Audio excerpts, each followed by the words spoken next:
آپ وہاں سے آسان پڑھ کر آ جائیے گا، جب تک میں آپ کے لیے چائے تیار کر کے دے دیں۔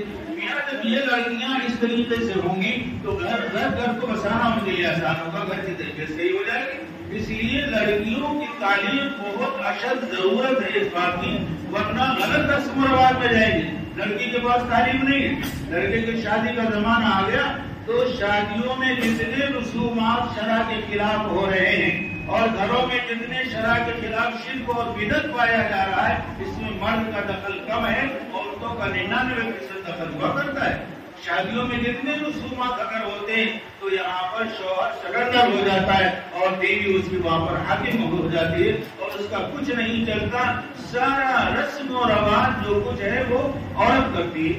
میں اس لیے کہ اس کے بعد علم نہیں، اس کے بعد دادی اور خالہ کا اماں ہے، علم ہے۔ خالہ اور دادی پرانے زمانے کی ان کی قصہ جو بخاری ہے، اللہ رحم کرے، ان کی بخاری تو وزیر بخاری ہے۔ ان کے یہاں شادیوں میں صاحب امام زمین کا جو ہے کٹھا والا جانا چاہیے، بغیر اس کے شادی کیسے ہو سکتی؟ جہیز میں مجھے یہ لینا دینا ہوگا، بغیر اس کے کام نہیں چلے گا۔ اگر کوئی بہو ایسی آ جائے گی تو صبح شام جو ہے یہ لان تان کرنے والی بڈھی بیٹھی ہوئی، جہیز میں کیا لے کر آئی، کچھ نہیں لے کر آئی، فقیر بن کر آئی، فقیران آ گئی۔ یہ کیا چیز ہے؟ علم کی نہ ہونے کی بنیاد پر یہ ساری چیزیں جو آج ہمارے گھروں میں داخل ہے، اس کی وجہ اس کو دور کرنے کے لیے علم کی ضرورت پیش آ رہی۔ اس لیے دوستو، لڑکیوں کے لیے ہم کہتے ہیں اس کا اہتمام حافظ صاحب کو الگ کرنا چاہیے تھا، جہاں پر بالغ لڑکیاں بھی ہوں اور بڑی لڑکیاں ہوں جن کی تعلیم کرائی جائے۔ لڑکوں کے جہاں تک انتظام کیا جاتا ہے، اس کے علاوہ اور یہ لڑکیوں کے لیے بھی انتظام کیا جائے۔ یہاں کے ذمہ دار والوں کو بھی ضروری ہے کہ محلے کی لڑکیاں جہالت رہ جائے گا تو یہ رہ جائے، اس لیے بڑی لڑکیوں کا نسواں کا تعلیم ہونا چاہیے، اس طریقے سے ہونا چاہیے، مزید ہونا چاہیے۔ اس لیے ضرورت ہے اس بات کی، اللہ عمل کی توفیق عطا فرمائے۔ میں مزید کو نہیں کرنا چاہتا، اس لیے کافی ٹائم ہو چکا ہے۔ اللہ عمل کی توفیق عطا فرمائے۔ وآخر دعوانا